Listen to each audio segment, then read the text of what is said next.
Before we start, quick like and subscribe if you enjoy my content. The phrase that ended my marriage was delivered over breakfast on a Sunday morning. We were sitting at our kitchen table, the one we'd picked out together at that overpriced furniture store 3 years ago. I was eating scrambled eggs. Lindsay was scrolling through her phone, and I just asked her a simple question. Who were you texting last night at 2 in the morning? She didn't look up, just kept scrolling. A friend. What friend texts at 2 a.m.?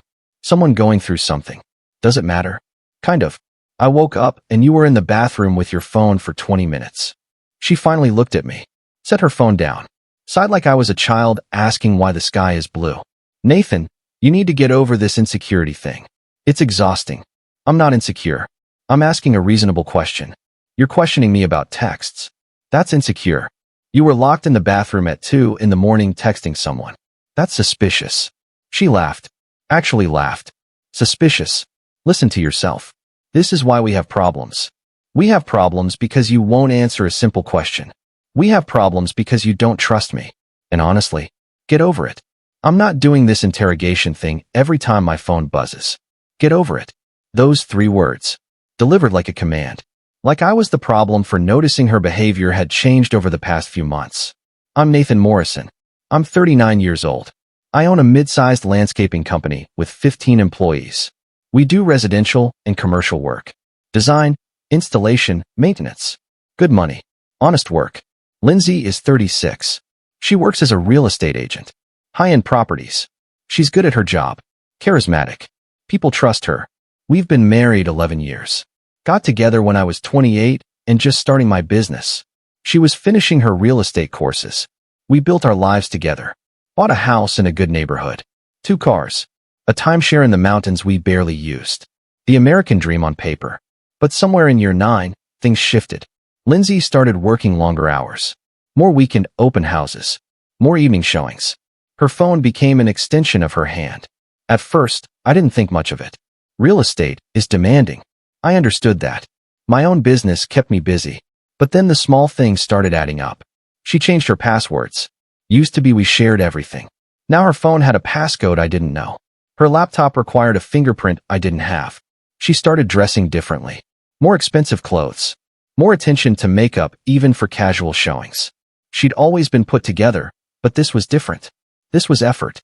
She became protective of her phone. If I walked into a room while she was on it, she'd minimize whatever she was looking at. If it rang while we were together, she'd glance at it and let it go to voicemail. Who was that? I'd ask. Work. I'll call them back later. Every time. Work. Always work. And the late nights. God, the late nights. She'd come home at 9, 10, sometimes 11. Exhausted. Not wanting to talk. Just shower and sleep. I tried talking to her about it. Multiple times. We never spend time together anymore. I'd say. I'm building my career. I need you to support that. I do support it. But we're married. We should see each other occasionally. You're being needy. I need space to grow. Needy. That was her favorite word for me. Anytime I wanted attention, affection, or basic conversation, I was needy. 3 months before the breakfast conversation, I'd suggested marriage counseling. I think we should talk to someone, I said. Things feel off. Nothing's off. You're creating problems that don't exist. Lindsay, we barely talk anymore. We haven't had sex in 2 months. Something's wrong. I'm tired. Work is stressful. Not everything is a crisis. I'm not saying it's a crisis. I'm saying we should work on us. She'd rolled her eyes. If you need counseling, go. I don't have time for it. That hurt more than I wanted to admit. She couldn't even spare an hour a week to work on our marriage. So I dropped it. Tried to be understanding. Tried to give her space. Tried not to be needy. But the 2 a.m. texting was the last straw. Something was wrong. And when I asked about it, she told me to get over it. I finished my eggs in silence. Lindsay went back to her phone. After breakfast, she left for an open house. I sat at that table for a long time after she left. Thinking. Processing. Realizing something I'd been avoiding for months. My wife was having an affair. I didn't have proof. But I had pattern. I had gut instinct. I had 11 years of knowing this woman and recognizing when something fundamental had changed. So I did what any man in my position would do. I called someone who could get me proof. His name was Vincent Torres. Private investigator. I'd used him once before for background checks on employees. He was professional, discreet, and expensive. Vincent, I need your help. What's going on? I think my wife's cheating. I need to know for sure. You want surveillance? Yes. Whatever it takes. I need proof. How long you want me on this? As long as it takes. Just find out what's going on. He started Monday. By Wednesday, he had something. We met at a diner off the highway. He slid a folder across the table.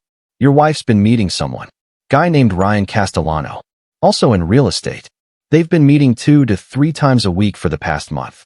Coffees, lunches, and on Tuesday night, they went to a hotel. I opened the folder. Photos. Lindsay and a man I'd seen at a few of her company events. Tall, good-looking, confident smile. They were sitting close at a coffee shop, walking into a hotel together.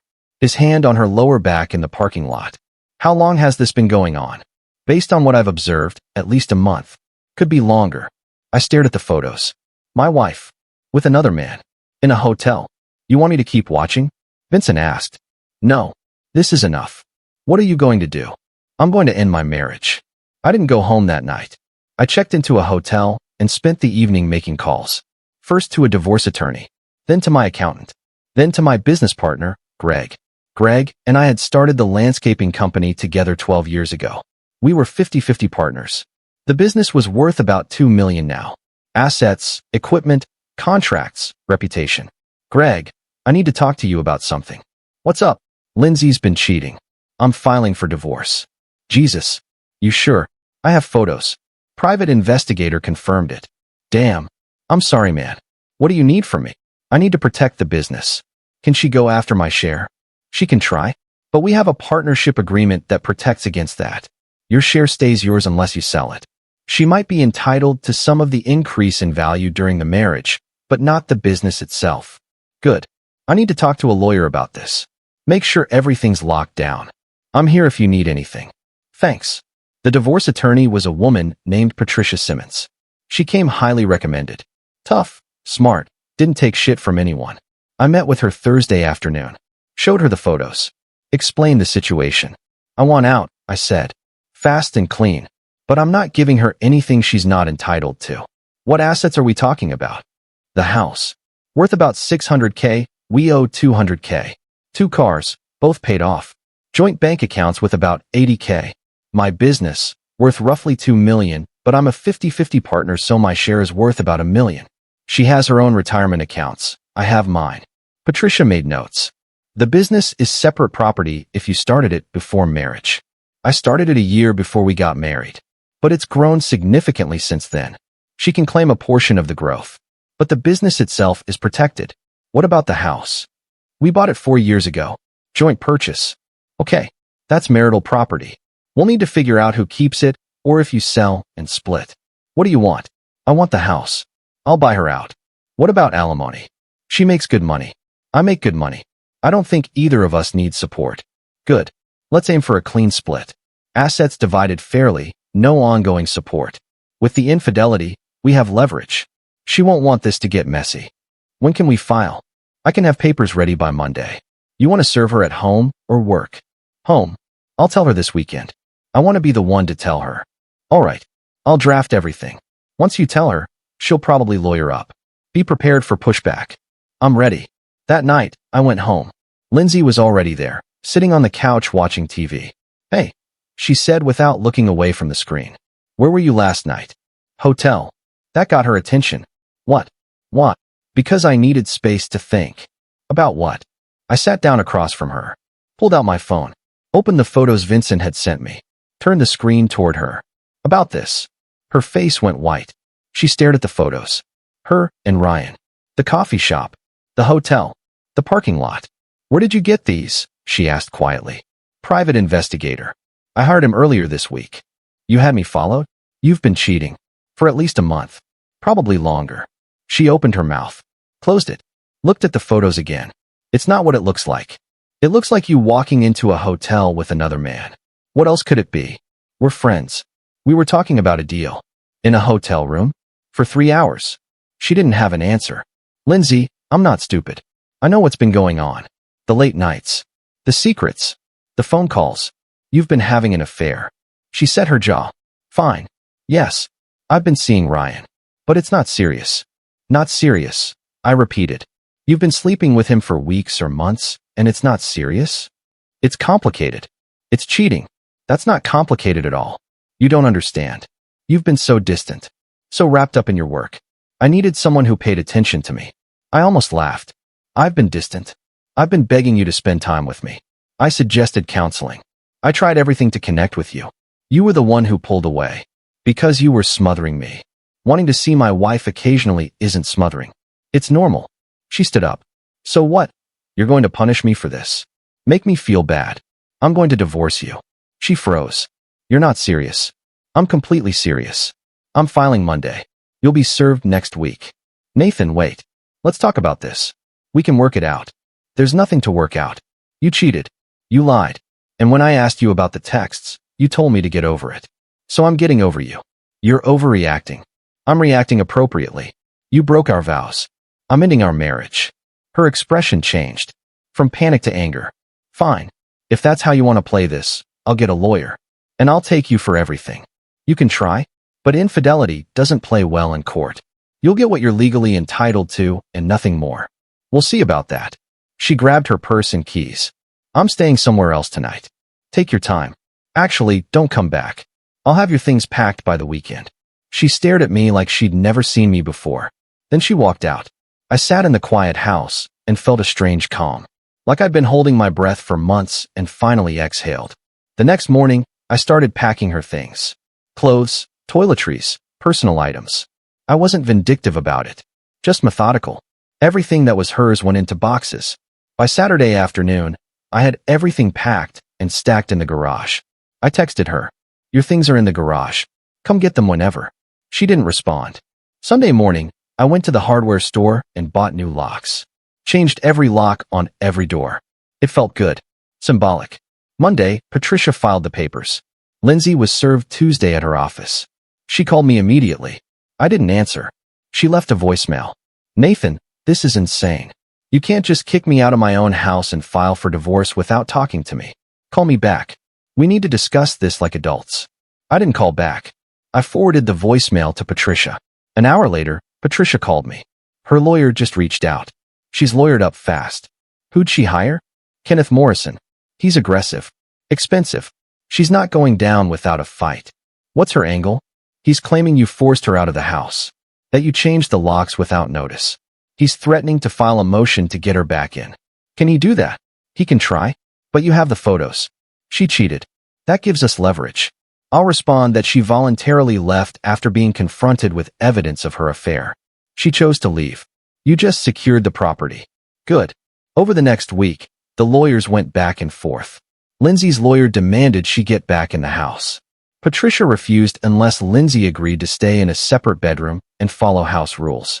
Lindsay's lawyer demanded spousal support. Patricia countered with the infidelity evidence and pointed out Lindsay made substantial income. Lindsay's lawyer demanded half the business.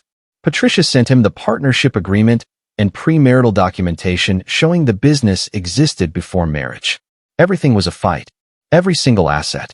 Every account. Every piece of furniture. Finally, 3 weeks after filing, Patricia called with an update. They're pushing for mediation. Want to try to settle without going to trial. What are they offering? She wants the house. She'll buy you out. She wants half the joint accounts. Half your retirement growth during marriage. And she wants 30% of the business value increase during marriage. Absolutely not. The house is mine. I'm buying her out. She gets half the joint accounts, fine. Half my retirement growth, fine. But she's not getting anything from my business beyond what's legally required, and 30% is excessive. Agreed. I'll counter. You keep the house. You buy her out at fair market value minus the mortgage. She gets half the joint accounts. She gets her portion of retirement growth. We'll offer 10% of business value increase, calculated by a forensic accountant. Do it. The negotiations dragged on. Back and forth. Offers and counter-offers. Meanwhile, I focused on work. Threw myself into the business. Landed 3 major commercial contracts. Hired 2 new guys. Expanded our service area. Work was therapy. It was straightforward. You do good work, clients pay you, everyone's happy. No games. No lies. No betrayal. My guys noticed I was around more. Working longer hours. Greg pulled me aside one day. You doing okay? Yeah. Just staying busy. Divorce getting messy? Her lawyers fighting over everything. But Patricia's handling it. You need anything, let me know. I'm good. Thanks. But I wasn't good. Not really. I was angry. Not hurt exactly. Just angry. Angry that 11 years could be thrown away so casually. Angry that Lindsay thought she deserved anything beyond what she'd earned. Angry that she'd cheated, and somehow I was the bad guy for ending things. One night, about 6 weeks after filing, I was at home watching a game when my doorbell rang. I opened it. Lindsay's mother, Susan, stood there. Nathan, can we talk? I hadn't seen Susan since this started. She'd always been kind to me. We'd had a good relationship. Sure. Come in. She sat on the couch, looked around the house. It's different without Lindsay's things. She took what she wanted. I know. She's staying with us right now. Okay. Susan looked at me. She told me what happened. About Ryan. I'm not here to defend what she did. Then why are you here? Because I've known you for 11 years. You're a good man. And I don't want you two to destroy each other over this. I'm not trying to destroy her. I'm trying to end our marriage fairly. She says you're being unreasonable about the house. She wants me to give her the house after she cheated on me. That's not unreasonable. That's entitled. Susan nodded slowly. You're right. I told her the same thing. She made her choices. She needs to accept the consequences. I appreciate you saying that. I also want you to know that I'm proud of how you've handled this. You didn't blow up. You didn't make a scene. You just did what needed to be done. That takes character. Thank you. She stood up. I should go? I just wanted you to know that not everyone in her family thinks you're the villain here. I appreciate that more than you know. After she left, I sat in the quiet house and felt something shift. Susan's words mattered, because part of me had been wondering if I was being too harsh, too unforgiving. But I wasn't. I was being fair. Lindsay cheated. I ended it. That's how it works. 3 months after filing, we finally reached a settlement. I kept the house. I bought her out for her equity, roughly $200K. We split the joint accounts down the middle. We each kept our own retirement accounts and split the growth appropriately. And after forensic accounting, Lindsay got 12% of the business value increase during marriage. About $85K. No spousal support. Clean break. Patricia called me with the news. She signed. It's done. Just like that. Just like that. Her lawyer finally convinced her she wasn't going to get more.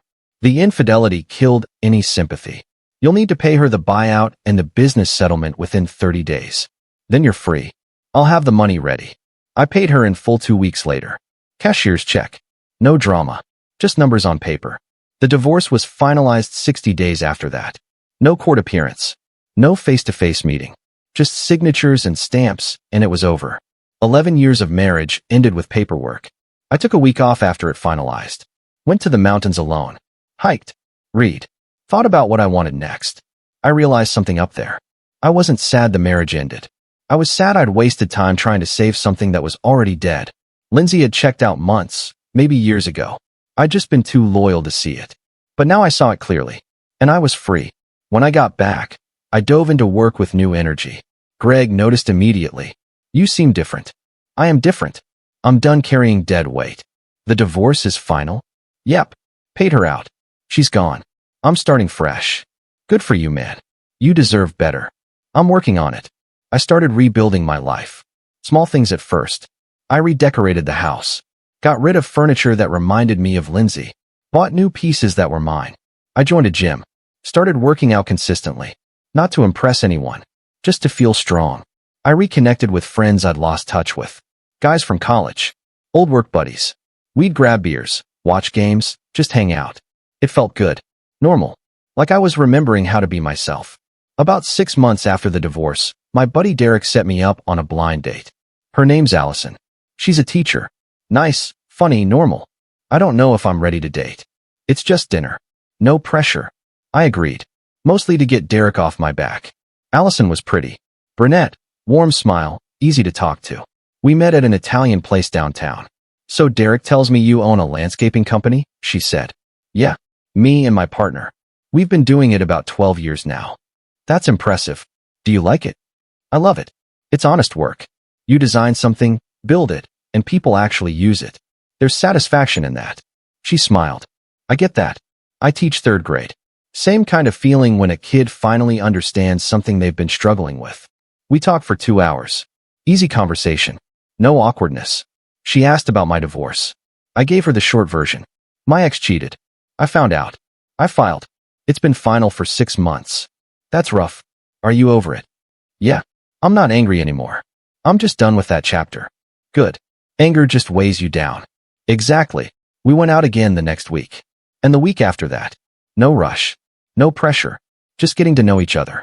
3 months in, Allison asked, "What are we doing here?" We were at her place, watching a movie. What do you mean? Are we dating? Are we just hanging out? I need to know where this is going. I want to date you, I said. But I'm also not trying to rush into anything. My last relationship moved fast, and it didn't end well. I'm not asking you to marry me tomorrow. I'm asking if this is going somewhere. It is. I like you. I like spending time with you. I just want to take it slow. She smiled. I can do slow. As long as we're on the same page. We are. A year after my divorce, I ran into Lindsay at a restaurant. She was with a group of people. Ryan was there. She saw me first.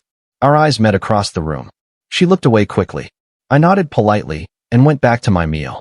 I was there with Allison and some friends. We were celebrating a big contract we'd just landed. Allison noticed. Was that her? Yeah. You okay? Totally fine. She's part of my past. You're my present. She squeezed my hand. Good answer. Later that night, Lindsay texted me. First contact in almost a year. Hey, saw you tonight. You looked happy. I stared at the message for a while, then typed back. I am. Hope you're doing well. Short. Civil. Final. She responded immediately. Can we talk sometime? I'd like to apologize properly. I thought about it. Did I need her apology? Did it matter? I appreciate that, but I don't think it's necessary. We've both moved on. Let's leave it there. I understand. For what it's worth, I'm sorry. I handled everything badly. You deserve better. Thank you. I hope you're happy too. Take care. I deleted the conversation after that. Not out of anger. Just closure. That chapter was done. Allison and I moved in together about 18 months after we started dating. She sold her apartment. We combined our lives. It felt natural. Easy. You sure about this? I asked while we were unpacking her things. About moving in with you? Yeah. It's a big step. Nathan, I've never been more sure of anything. You're stable. Honest. You don't play games. That's exactly what I want. I'm pretty boring. I work a lot. I like routine. Boring is underrated. My ex was exciting. He was also unreliable and dishonest. I'll take boring over that any day. I kissed her. I'm glad you think so. Plus, your house has great bones. We can do so much with the landscaping. I laughed. Of course that's what you're thinking about. I'm dating a landscaper. It's allowed. 2 years after my divorce, Greg and I opened a second location. Business was booming. We'd grown from 15 employees to 30. Revenue had doubled.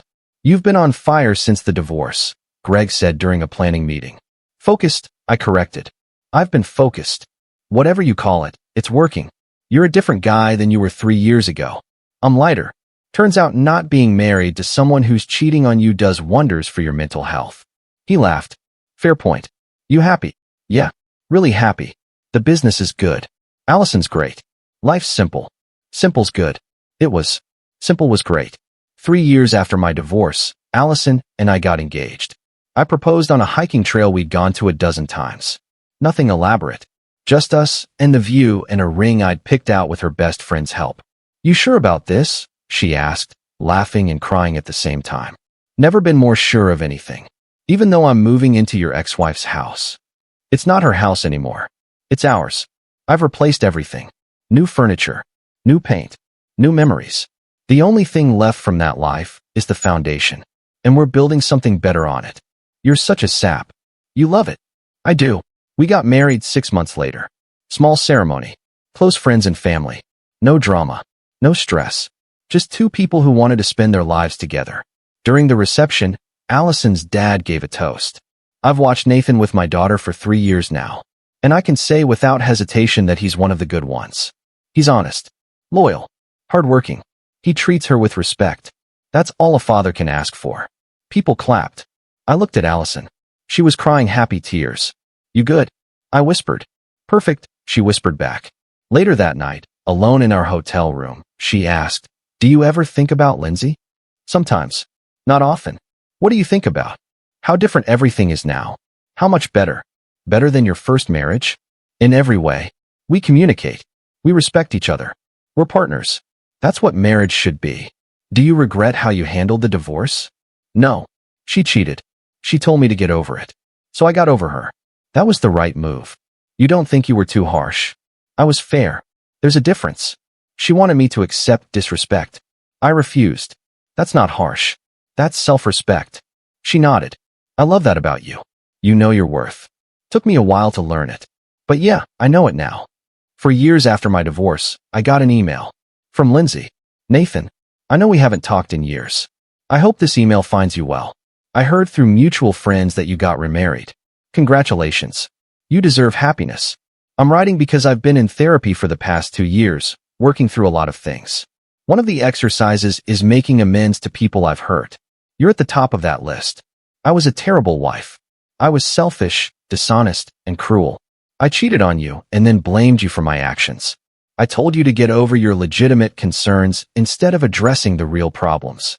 I destroyed our marriage and then fought you tooth and nail in the divorce instead of taking responsibility.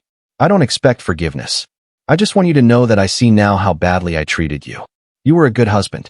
You deserve better. I'm sorry I couldn't be the partner you needed. I hope your new marriage is everything you wanted. And I hope you found peace. Lindsay. I read it twice. Then showed it to Allison. You going to respond? She asked. I don't know. What do you think? I think it's up to you. But for what it's worth, she sounds genuine. I thought about it for a day. Then I wrote back. Lindsay, thank you for the email. I appreciate the apology. It takes courage to acknowledge mistakes. I want you to know that I'm not angry anymore. I haven't been for a long time. What happened between us was painful, but it also taught me a lot about what I need in a relationship. In a strange way, the divorce was the best thing that could have happened to me. I hope therapy is helping you. Everyone deserves to work on themselves and become better. I am happy, truly happy, and I hope you find that too. Take care, Nathan.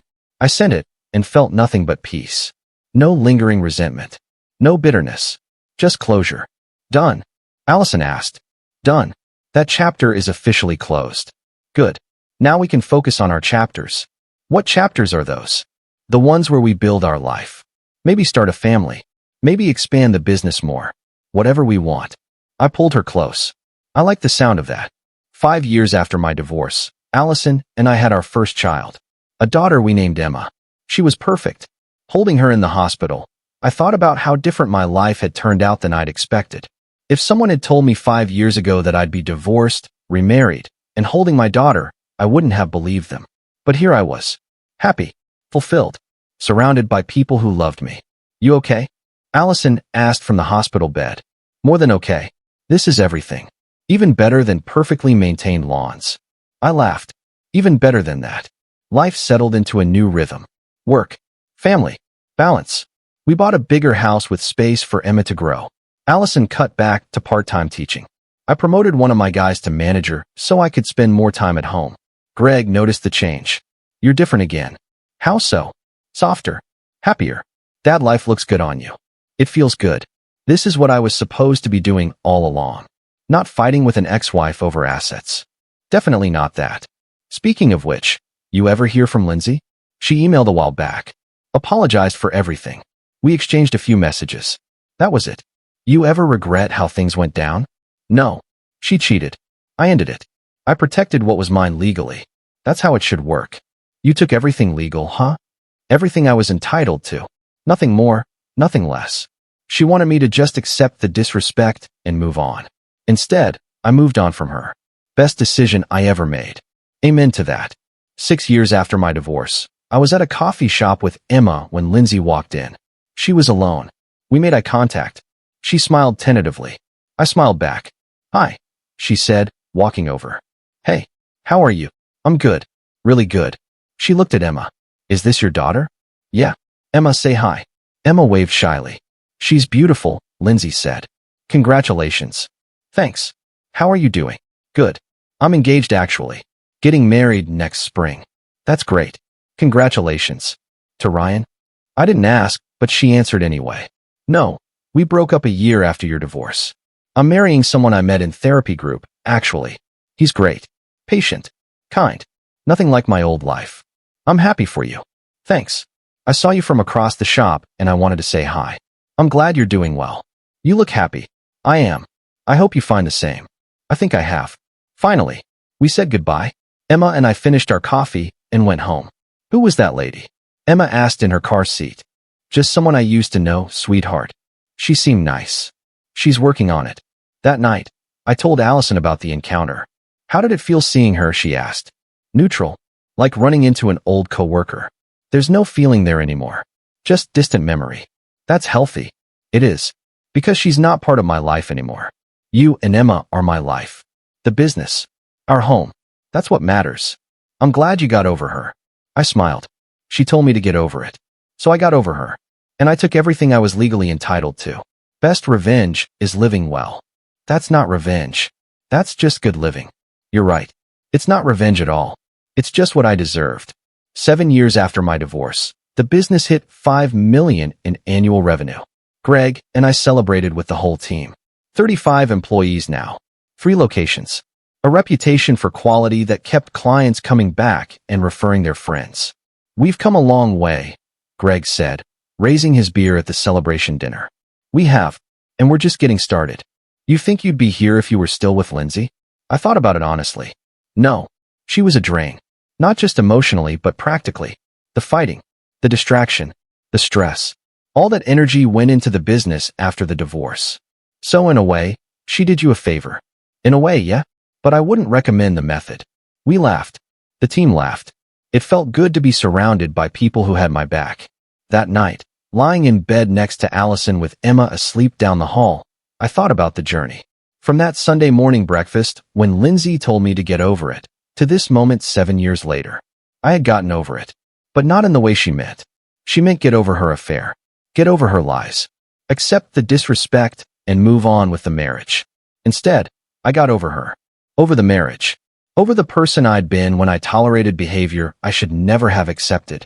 And in getting over her, I'd built something better. A business that thrived. A second marriage built on honesty and respect. A daughter who would grow up seeing what a healthy relationship looked like. Lindsay had told me to get over it like it was a command. Like my feelings didn't matter. Like I was the problem for noticing she was cheating. But I'd shown her what getting over it really meant. It meant getting over her completely. And taking everything I was legally entitled to in the process. The house. The business protections. The fair division of assets. The self-respect that comes from refusing to be a doormat. People sometimes ask me if I regret how I handled the divorce. If I think I was too harsh. Too cold. Too focused on the money. I tell them the same thing every time. I was fair. I took what was mine. I protected what I'd built. And I refused to let guilt or nostalgia make me accept less than I deserved. Lindsay had 11 years to be a good wife. She chose to cheat instead. That was her choice. I had one chance to end things with dignity. I chose to protect myself legally and emotionally. That was my choice. And my choice led to this. A life I'm proud of. A family I adore. A business that's successful. Peace. Her choice led to whatever she's dealing with now. I don't know the details. I don't care to know them. But I hope she's found her peace too. Because carrying bitterness serves no one. I'm not bitter. I'm grateful. Grateful that she showed me who she was. Grateful that I had the strength to leave. Grateful that I didn't settle for a life of disrespect just to avoid being alone. Because being alone is temporary. Being disrespected in your own marriage is a prison. Allison rolled over, still half asleep. You awake? Yeah. Just thinking. About what? About how lucky I am. Because of my excellent snoring? I laughed. Among other things. But mostly because I get to wake up next to someone who respects me. Who chooses me every day. Who doesn't tell me to get over it when I have legitimate concerns. That's a low bar, babe. You'd be surprised how many people can't clear it. She kissed me. Well, I'm glad I can. Now go to sleep. Emma's going to be up at 6. Night. Night. I closed my eyes and felt that peace again. The kind you only get when you know you're exactly where you're supposed to be. Lindsay had wanted me to get over her affair. To accept it. To move on while she continued doing whatever she wanted. Instead, I got over her. Completely. Thoroughly. Legally. And I built a life she could never touch. That's not revenge. That's not bitterness. That's not even about her anymore. It's about me. About knowing my worth. About refusing to settle. About protecting what's mine. She told me to get over it. So I got over her. And I took everything I was legally entitled to. The house that's now filled with my new family's memories. The business that grew exponentially without her drama. The peace that comes from honest communication. The respect that comes from being with someone who values you. Everything I deserved. Everything I'd earned. Everything I'd built. And you know what? It was worth every penny I paid her in the settlement. Every hour spent with lawyers. Every moment of stress during the divorce. Because what I got in return was priceless. Freedom. Self-respect. A future built on truth instead of lies. Lindsay can keep her apologies. Her regrets. Her therapy exercises. I don't need them. I got everything I needed 7 years ago when I stopped trying to save a marriage that was already dead and started building a life worth living. She told me to get over it. Challenge accepted. Mission accomplished. And the view from the other side is beautiful. 8 years after my divorce, Emma started kindergarten. Allison and I stood at the bus stop watching our daughter climb aboard, backpack bigger than her body, waving excitedly. She's so brave, Allison said, wiping her eyes. She gets that from you. Please. She gets that from both of us. You walked away from a bad marriage and built a better life. That's brave. That was survival. Same thing sometimes. The bus pulled away. We walked back to the house hand in hand. You ever think about what would have happened if you'd stayed? Allison asked. With Lindsay? Sometimes. But only in the hypothetical sense. Like what if I'd been too scared to leave? And I'd be miserable. She'd probably still be cheating. We'd be fighting constantly. Emma wouldn't exist. This life wouldn't exist. Everything good in my life now came from that decision to end things. No regrets then. Not a single one. We spent the morning cleaning up Emma's toys and planning dinner. Normal, domestic, boring. The kind of life Lindsay would have called mundane. But it wasn't mundane. It was stable, loving, real. That afternoon, I got a call from an unknown number. I almost didn't answer. But something made me pick up. Nathan? It's Susan, Lindsay's mom. Susan. Hi. Is everything okay? Yes, everyone's fine. I'm calling because I wanted to thank you. Thank me for what? For the way you handled everything. The divorce. The aftermath. You could have been vindictive. You could have dragged Lindsay through the mud publicly. You could have made everything so much worse than it was. But you didn't. You were fair. And that meant a lot to our family. I was quiet for a moment. I appreciate you saying that. I tried to be fair. You were more than fair. And I think it helped Lindsay finally face what she'd done. She's in a better place now because you didn't give her a villain to blame. You just stood your ground and let the consequences speak for themselves. That's all I was trying to do. Well, it worked. And I wanted you to know that. I hope you're happy, Nathan. You deserve it. I am happy. Really happy. Thank you for calling. After we hung up, I sat with that conversation for a while. Susan's words meant something. Because she was right. I could have made things ugly. I could have told everyone what Lindsay did. Could have dragged her reputation through the dirt. Could have fought for things I wasn't entitled to just to punish her. But I hadn't. I'd taken what was mine, protected my interests, and moved on. Not because I was being noble. Because I was being smart. Revenge burns you as much as the person you're targeting. Bitterness eats you from the inside. Vindictiveness consumes your energy. I didn't want any of that. I wanted peace. And the fastest route to peace was fairness. Take what's yours. Give what's theirs. Walk away clean. That evening, Emma came home from her first day of school buzzing with excitement. She told us about her teacher, her classmates, the playground, everything. Did you make any friends? Allison asked. Yes. Her name is Sophie, and she likes dinosaurs too. That's great, sweetie. Daddy, do you have friends? I laughed. Yes, I have friends. From work. Some from work. Some from other places. Did you have friends when you were married to the other lady? Allison and I exchanged glances. We'd told Emma about my first marriage in age-appropriate terms. Just that Daddy was married before to someone else, but it didn't work out, and then Daddy met Mommy. I had some friends, I said, but I wasn't very happy back then. Why not? Because I was with someone who didn't treat me nicely. That's mean. It was. But it taught me something important. What? That you should only spend time with people who make you feel good. People who are kind to you. Like Mommy. And Sophie. And all your good friends. Emma nodded seriously. I won't be friends with mean people. That's very smart. She went back to her dinner. Crisis solved in a child's mind. But the conversation stayed with me. Because that was it, wasn't it? The whole lesson distilled into words a 5-year-old could understand. Don't spend time with people who are mean to you. Lindsay had been mean. Not in an obvious way, Not with yelling or violence, but with disrespect, with dismissiveness, with infidelity. And I'd stopped spending time with her. Simple as that. 9 years after my divorce, I got a letter in the mail. Handwritten. Return address I didn't recognize. I opened it carefully. Nathan, you don't know me, but my name is David. I'm married to Lindsay now. We've been together for 3 years, married for 1. I'm writing because I wanted to tell you something. Lindsay talks about you sometimes. About the divorce.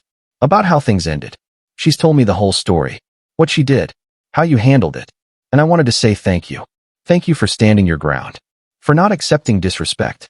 For showing her that actions have consequences. Because the woman I married is different from the woman who cheated on you. She's done serious work on herself. Therapy. Self-reflection. Growth. And a lot of that growth came from the way you ended things. You didn't yell. You didn't beg. You didn't try to punish her beyond what was fair. You just enforced boundaries and walked away. And that forced her to look at herself instead of blaming you.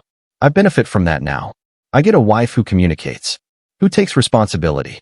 Who values our relationship. So thank you. For being strong enough to leave. For being fair enough to not destroy her. For being smart enough to know your worth. I hope you're well.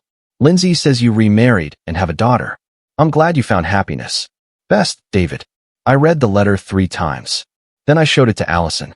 Wow, she said. That's intense. Right. Are you going to respond? I don't know. What would I even say? Maybe just that you appreciate the letter? That you're glad she's doing better? I thought about it. Then I wrote back. David, thank you for your letter. It meant a lot. I'm glad Lindsay found someone who appreciates the work she's done. Everyone deserves a chance to grow and become better. What happened between Lindsay and me was painful, but it taught both of us important lessons. I learned to value myself enough to walk away from disrespect.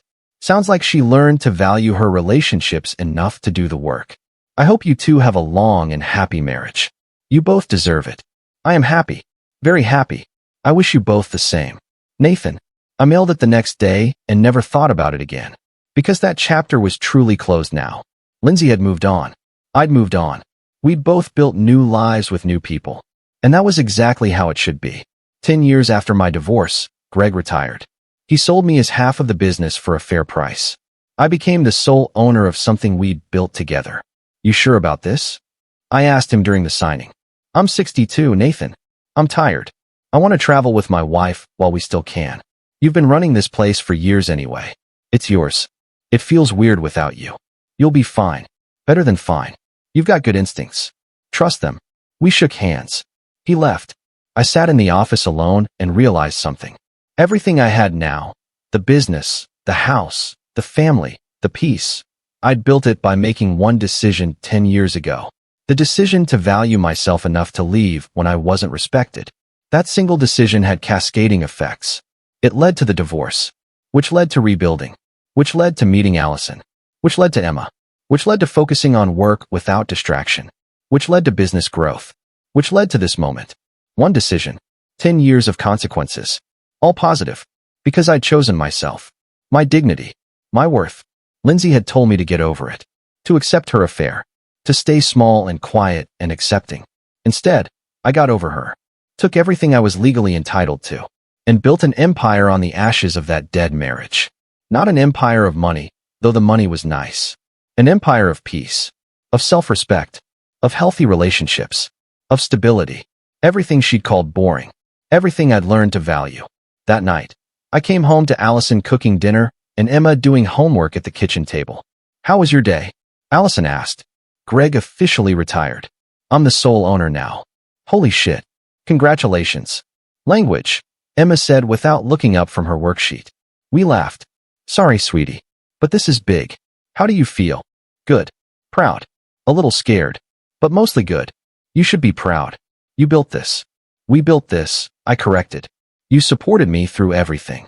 The divorce. The rebuilding. All of it. This is our success. She kissed me. I love you.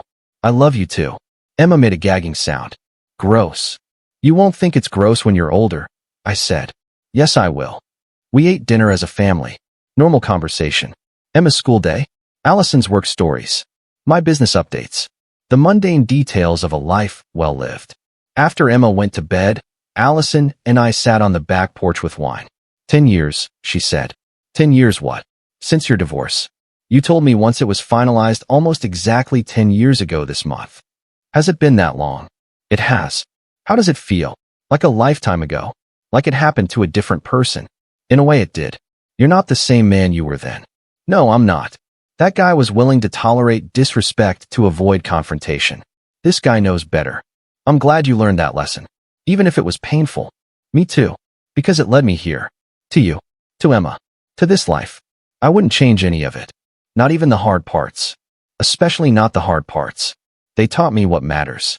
We sat in comfortable silence, watching the stars come out. You know what I think? Allison said eventually. What? I think Lindsay did you the biggest favor of your life by telling you to get over it. How so? Because it forced you to make a choice. Accept disrespect or leave. And you chose to leave. That took courage. And that courage led to everything good in your life now. So you're saying I should thank her? God, no. I'm saying you should thank yourself. For being strong enough to walk away. For being smart enough to protect yourself legally.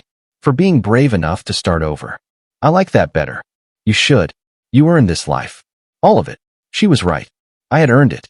Not through luck or circumstance, but through one hard decision followed by years of consistent choices to build something better.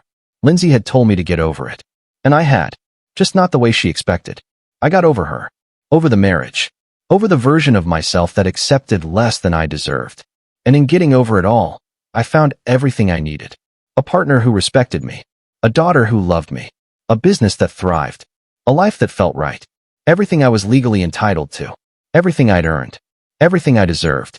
Lindsay told me to get over it. So I got over her. And took everything legal with me. Best decision I ever made.